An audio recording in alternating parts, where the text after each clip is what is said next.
Film एक young girl iris को दिखाते हुए स्टार्ट होती है जो अपनी दोस्त मैक्स के लिए दरवाज़ा खोलती है। आयरिस घबराई हुई होती है जिस पर मैक्स पूछती है कि क्या हुआ।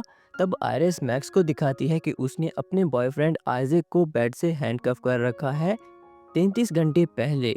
आइजैक और आयरिस को एक रोमांटिक वीकेंड गेट अवे के लिए हाई फॉल्स जाते हुए दिखाया जाता है।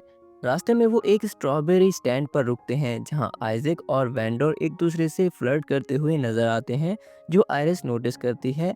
2 पैक्स खरीदने के बाद आइजैक कहता है कि वो अब ड्राइविंग करेगा, लेकिन गलती से वो स्ट्रॉबेरी कार्ट से टकरा जाता है जिस पर उन्हें काफ़ी ज़्यादा स्ट्रॉबेरीज लेकर निकलना पड़ता है। वो दोनों एक रेंटल हाउस पहुंचते हैं जो लेक के पास होता है। आइजैक और आयरिस लेक में डिप लेने जाते हैं जहां उन्हें एक नोजी नेबर स्टीव देख लेता है जो उन्हें कहता है कि लेक में मत करना। बाद में आइजैक आयरिस के लिए डिनर बनाता है और दोनों बाहर डांस करते हैं। जैसे वक्त गुजरता चला जाता है बाद में उन्हें घर में मालिक का कुछ सामान मिलता है, स्पेशली कुछ गियर। दोनों होते हैं और आयरिस आइजैक को बेड से हैंडकफ कर देती है। काम खत्म होने के बाद आयरिस रोमांटिक मूड में कहती है कि वो दोनों बिल्कुल एक परफेक्ट कपल जैसे लग रहे हैं, लेकिन मूड उस वक्त ख़राब हो जाता है जब आइजैक कहता है कि वो रिलेशनशिप नहीं चाहता और वो दूसरी लड़कियों के साथ भी सो रहा है। गुस्से में आयरिस उसे कफ्ड छोड़ देती है। आयरिस कार में जाकर अपनी माँ से बात करती है और बाद में डिसाइड करती है कि वो आइजैक से शांति से बात करेगी, लेकिन वो सो गया होता है। वो रात भर एक डेटिंग गुरु की एडवाइस सुनती है। सुबह आयरिस वो करती है कि वो आइजैक को 12 घंटे देगी, उसके बाद वो डिसाइड करे कि वो उसके साथ रहना चाहता है या नहीं। आयरिस ब्रेकफास्ट बनाने की कोशिश करती है। वो नेक्स्ट डोर स्टीव के घर जाकर एक एग मांगती है जहां स्टीव अपने रूड बिहेवियर के लिए माफ़ी मांगता है। आयरिस एक फनी लुकिंग ब्रेकफास्ट बनाती है और आइजैक के पास जाती है ताकि वो दोनों आपस में इमोशनल कनेक्शन बना सकें, लेकिन आइजैक इग्नोर करता रहता है। थोड़ी देर बाद आयरिस अपने स्कूल का एक डांस करके आइजैक को इंटरटेन करती है और दोनों थोड़ा कनेक्ट करने लगते हैं, लेकिन आइजैक फिर से उसे क्रेजी कहकर एक्यूज करता है कि वो उसे स्टैब भी कर सकती है और कहता है कि वो उसे अनकफ करे।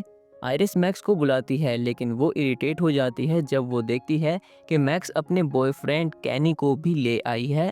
मैक्स शॉक हो जाती है जब वो आइजैक को देखती है जो अब बेड पर के साथ बंधा हुआ है। आयरिस आइजैक को कैनी से छुपाने की कोशिश करती है लेकिन मैक्स गलती से सब कुछ बता देती है। अब तीनों कंफ्यूज्ड हैं कि क्या करें क्योंकि टेक्निकली आयरिस ने आइजैक को किडनैप कर रखा है और मैक्स और कैनी भी अब इसमें इन्वॉल्व्ड हो गए हैं। बाद में आइजैक और भी फ्रस्ट्रेटेड हो जाता है जब आयरिस डिनर के वक्त कैनी और मैक्स को बेडरूम में बुला लेती है।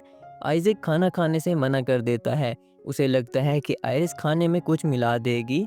मैक्स अपनी कज़न से कांटेक्ट करती है जो कहती है कि वो एक विच है। वो उसे एक पोशन रेसिपी देती है जिसे आइजैक की मेमोरी इरेज हो जाए। वो लोग कैनी को पोशन पिलाने के लिए यूज़ करते हैं ताकि आइजैक को शक ना हो। आइरिस और मैक्स दोनों कपड़े उतारकर बाहर एक विची रिचुअल करती हैं ताकि पोशन काम करे। फ्लैशबैक में दिखाया जाता है जब आइरिस और आइजैक एक डेट पर थे। आइरिस रोती हुई आती है। आइजैक उसे कंफर्ट करता है और दोनों किस करते हैं। आइजैक को लगता है कि वो अब अनकफ्ड हो गया है। वो बाहर जाता है और देखता है कि आइरिस ने उन दोनों के लिए एक रोमांटिक सेटअप किया है। आइरिस उसके लिए island in the stream song गाती है और फिर कहती है आई हेट यू। आइजैक अचानक उठता है और वो अब भी बेड के ऊपर काफ्ड है, लेकिन उसे पिछले 2 दिन में क्या हुआ कुछ भी याद नहीं होता। आइरिस उसे अनकफ कर देती है, सोचती है कि सब ठीक है, लेकिन आइजैक एक बहाना बनाकर कार लेने जाता है और घर से भाग जाता है क्योंकि उसने पिछली रात का प्लान सुन लिया था। मैक्स और कैनी उसे चेज करने का कहते हैं लेकिन बारिश हो रही होती है और आइरिस उदास होकर सो जाती है। थोड़ी देर बाद शेरिफ की कॉल आती है कि उसकी कार एक ट्री से टकरा गई है, लेकिन आइजैक उसमें नहीं था। आइरिस, मैक्स और कैनी उसे ढूंढने निकलते हैं और रास्ते में फिर स्टीव से मिलते हैं। आइरिस पूछती है कि उसे पता है कि आइजैक कहाँ हो सकता है, जिस पर स्टीव कहता है कि शायद वुड्स में। आइरिस जंगल की तरफ दौड़ जाती है और आइजैक को गिरा हुआ पाती है। आइजैक कहता है कि कार हाइड्रोप्लेन होकर क्रैश हो गई थी और हेल्प लेने जाते हुए वो खुद चोट खा बैठा और अब चल भी नहीं सकता।